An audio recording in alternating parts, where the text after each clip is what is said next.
Hi guys, my name is Brittany. Thank you so much for coming back to a brand new statistics video. If you're new here, I'm a fourth year at the Georgia Institute of Technology studying neuroscience and mathematics, and I'm also a teaching assistant for the School of Industrial Engineering for a probability and statistics course. Anyways, I just wanted to start this channel just to have a place to do some supplementary teaching, and if you'd like to see more videos on probability and statistics, you can click somewhere here, or I'll just drop it in a link below. All right, so let's get to it. So today we're going to talk all about hypergeometric distributions. So hypergeometric distributions, they're a type of discrete probability distribution, and their random variables are also discrete.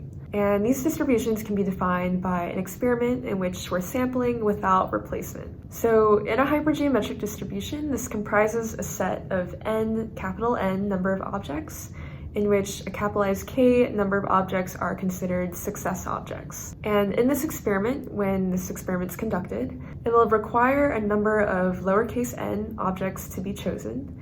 And of those lowercase n number of objects that are chosen, the hypergeometric random variable, represented by the letter x, is going to represent the number of success objects that are chosen. So let's write out a probability mass function for this. So we can represent this function as a little f of x function, in which it's stating our probability that our hypergeometric random variable is equal to some specific instance, or a lowercase x. And that'll be equal to the combination of k and x multiplied by the combination of n minus k, multiplied by the combination of big N minus k, choose little n minus x, and that'll be all over our denominator of the combination of big N choose little n. And these letters are going to stand for what we just talked about briefly. Now we can also expand this into our mean and variance, where mean is mu, which is equal to an e of x function. In this case, it's n times p.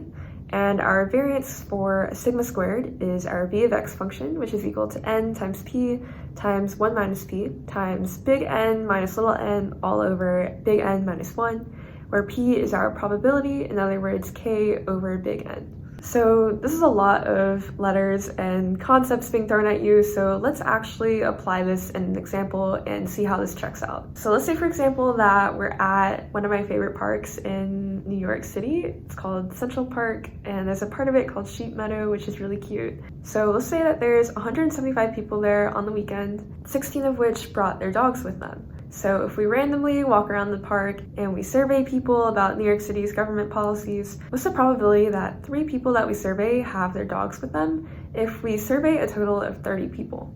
So what's this question asking about? We're trying to find the probability that 3 people have their dogs with them and 27 people don't have their dogs with them of the 30 people that we sample, of all the 175 people that are hanging out in Central Park this weekend. So we can say our big N is the complete set of all the 175 people at the park. Our variable k represents 16 people who are at Central Park with their dogs. And our little n in our x talks about the experiment when it's conducted, so when we're surveying people. So little n will represent the variable when we survey 30 people, and we'll say that there's no replacement, so we can't survey the same person twice. And our letter x is our hypergeometric random variable, representing 3 people that we survey who have their dogs with them. So in this case, x equals 3.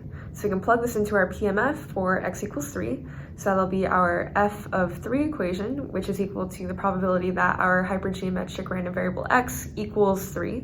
And we just plug in our values, we'll get this number here. And so let's break this down why this actually makes sense. So firstly, in our numerator, our first component, which is a combination, talking about of 16 people at the park who have their dogs with them, we wish to survey 3 of them. And the second component of our numerator, of the 159 people at the park without their dog, we wish to survey 27 of them, which in total, 3 plus 27 is a total of 30 people who we survey. And in our denominator, we have another combination representing of the total 175 people hanging out at the park, we choose to survey a total of 30 of them. And when we break this down, overall we can see that in our numerator, we have the probability of the event occurring all over the total probability, which is our denominator. All right, and that's all for today. Hopefully that was a good review on hypergeometric distributions. If you have any questions, just feel free to leave a comment and I'll be sure to reply. Thank you so much for tuning in, and I'll see you in our next video.